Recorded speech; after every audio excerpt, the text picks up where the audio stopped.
Hi guys, my name is Deanna Hill and welcome to my presentation on the social learning theory by Albert Bandura.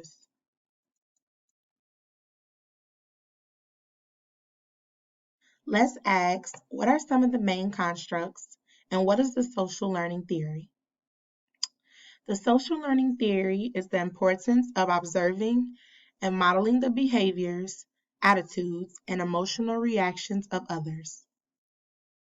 It explains how both our environmental and cognitive factors interact to influence human learning and behavior.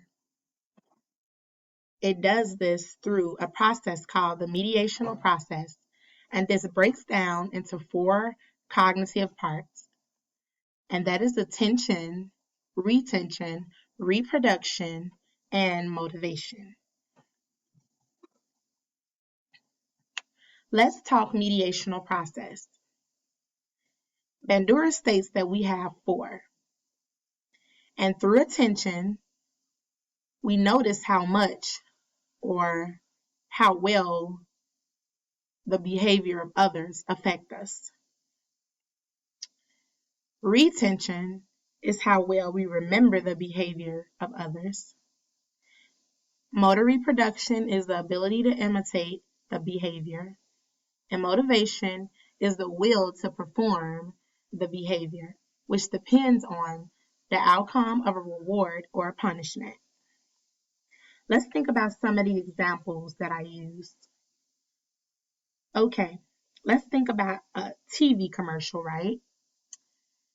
It advertises beverages and shampoos or food, and all of a sudden we see it and then we want to buy it because of how well the person says it tastes good or how well it works.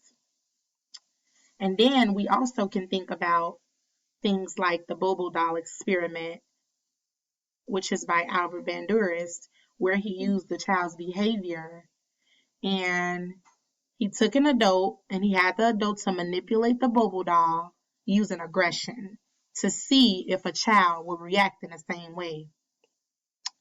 That is the social learning theory. Well, who is Albert Bandura?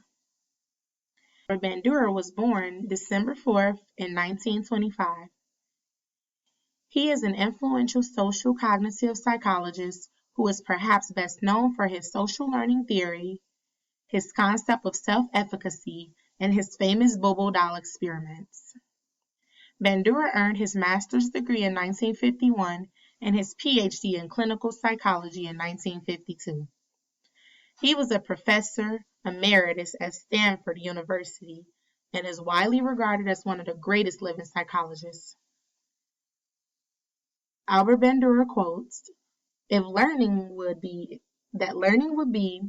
exceedingly laborious, not to mention hazardous, if people had to rely solely on the effects of their own actions to inform them what to do.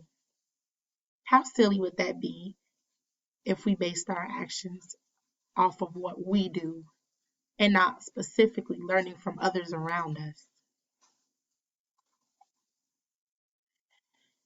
How does the social learning theory connect with the early learning environment in a child's behavior?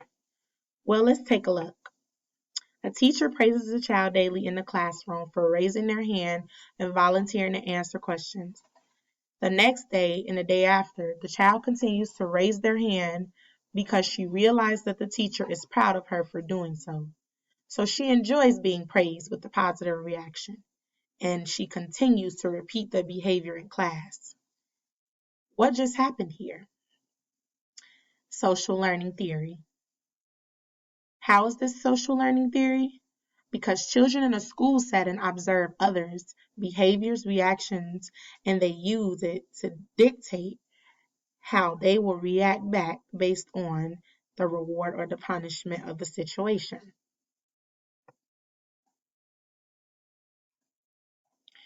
Usually children imitate other adults like the teacher in school or either another child in their classroom.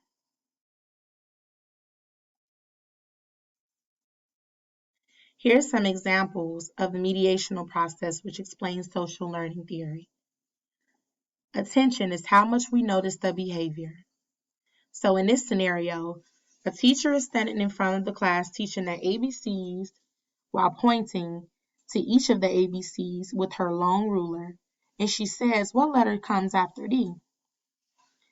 And retention, which is remembering, a child thinks about class today and her teacher teaching the ABCs, and then she mimics or imitates the teacher teaching the ABCs to her friend during free play. She talks like the teacher, she uses a toy to point at the board, and she smiles with enthusiasm, showing she remembers. And lastly, motivation, which is how the child is asked the next day to stand in front of the class and teach the ABCs. She is excited to teach, so she teaches the ABCs courageously because of her teacher's positive reaction to complimenting her. She asks us to teach again tomorrow. Who is the role model in this scenario? Of course, the teacher in the ECE setting, because the child was influenced and mimicked the teacher's behavior. In conclusion, every day we learn from others by watching their reactions, from skills to emotions to behavior and attitudes. And during the time that we spend with others, we either choose to remember or forget the actions of those we observe. However, imitation is quite normal, because that is usually how we learn, whether it is negative or positive. We are usually motivated by a person who influences us or comes off as a role model to do the exact same as the individual, depending on the outcome. Albert Bandura states, "Psychology cannot tell people how they ought to live their lives. It can, however, provide them with the means for effecting personal and social change." And that is what happens in social learning theory. Thanks, guys.